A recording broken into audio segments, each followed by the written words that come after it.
తెల్లవారుతోంది. దశరథుడు ఉపవాస వ్రతం పూని రాత్రి గడిపారు. అందరూ విద్యుత్ కర్మలు నిర్వహించి సుముహూర్త వేళకు యజ్ఞవేదిక దగ్గరికి వచ్చారు.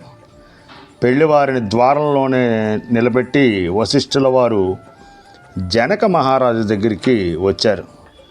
జనక మహర్షి, మా మహారాజు మంగళప్రదమైన ముహూర్తం సమీపిస్తున్నదని వచ్చి ఇక్కడ నిలబడ్డారు. కన్యాదాతగా నువ్వు నీ ధర్మాన్ని నిర్వహించి కళ్యాణం జరపాలి.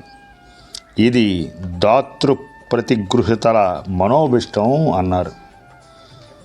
వెంటనే జనక మహర్షి, ఓ బ్రహ్మర్షి, ఇక్కడ దాత ఎవరు, ప్రతిగ్రహీత ఎవరు?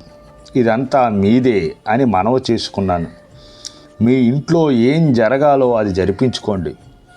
మా బిడ్డల మంగళక్రియలన్నీ పూర్తి చేసి అరుగో యజ్ఞవేదిక దగ్గరే ఉన్నారు. శుభకార్యం మీరే జరిపించండి అన్నాడు. వశిష్ఠుల వారు తమ మహారాజును, వారి కుమారులను, ఇతర మహర్షులను, ఇతర ఆత్మీయులను లోనికి తీసుకువెళ్ళారు.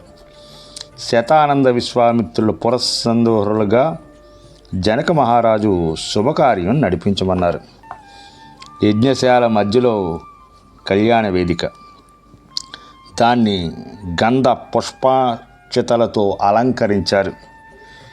చుట్టూ రకరకాల ధాన్యాల మొలకలతో పాలికలు, వేదిక మీద లాజపాత్రలు, శృవాలు, అగ్రాలు కల పవిత్ర దర్భలు.